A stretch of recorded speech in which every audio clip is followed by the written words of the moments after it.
Hey guys, what's up? What's up? What's up? Welcome back to the channel. I'm Ayo, the closer, and I'm bringing you the scoop about what's happening in the housing market and getting you confidently to the closing table.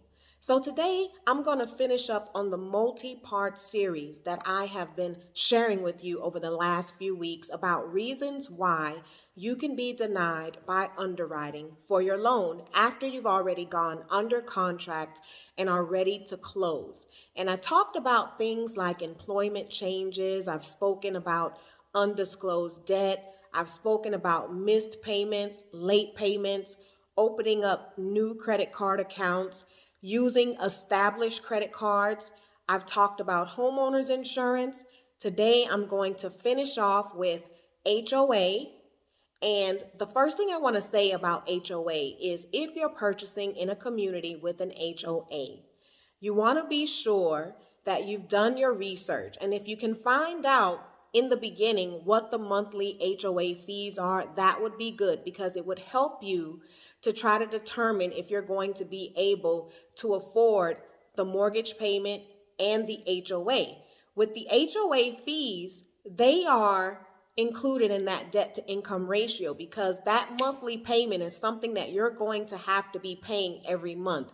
So if your HOA payment puts you above the monthly mortgage payment that you have already been approved to be able to pay, it will knock you out of your approval status and get you denied for your loan. And of course, if the financing contingency has passed and your loan gets denied, you will have to walk away and forfeit your earnest money. So you want to just be mindful of the HOA.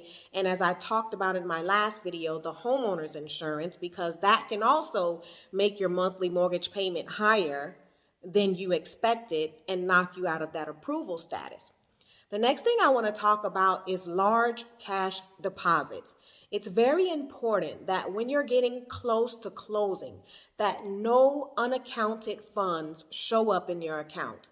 If these funds show up and they cannot be sourced, it sends a red flag to underwriting.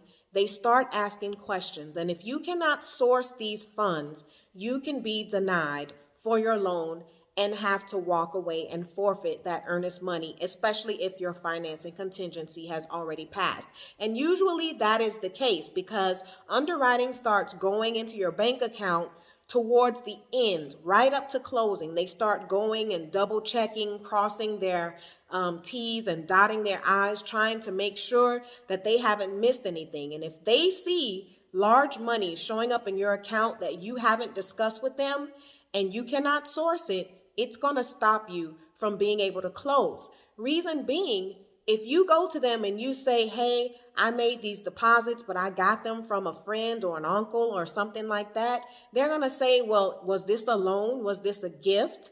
And if it wasn't a gift and it was in fact a loan, then that would have to be included in your debt to income ratio. Now, that being said, this brings me to the topic of gift funds. If you know that you're going to need help from a family member in order for you to be able to close, this is a discussion that you want to have with underwriting in the beginning so that they can tell you the proper protocol that you are going to have to follow in order for these gift funds to be approved and in order not to raise any red flags. Reason being, once again, if you are receiving monies from family and they don't specifically say that it's a gift, that it's something that you don't have to repay, then that has to be included in your debt to income ratio.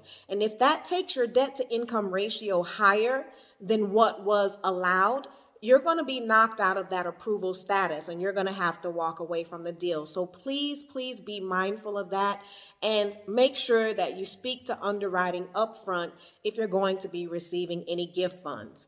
Now, the next thing I want to discuss is reserve funds.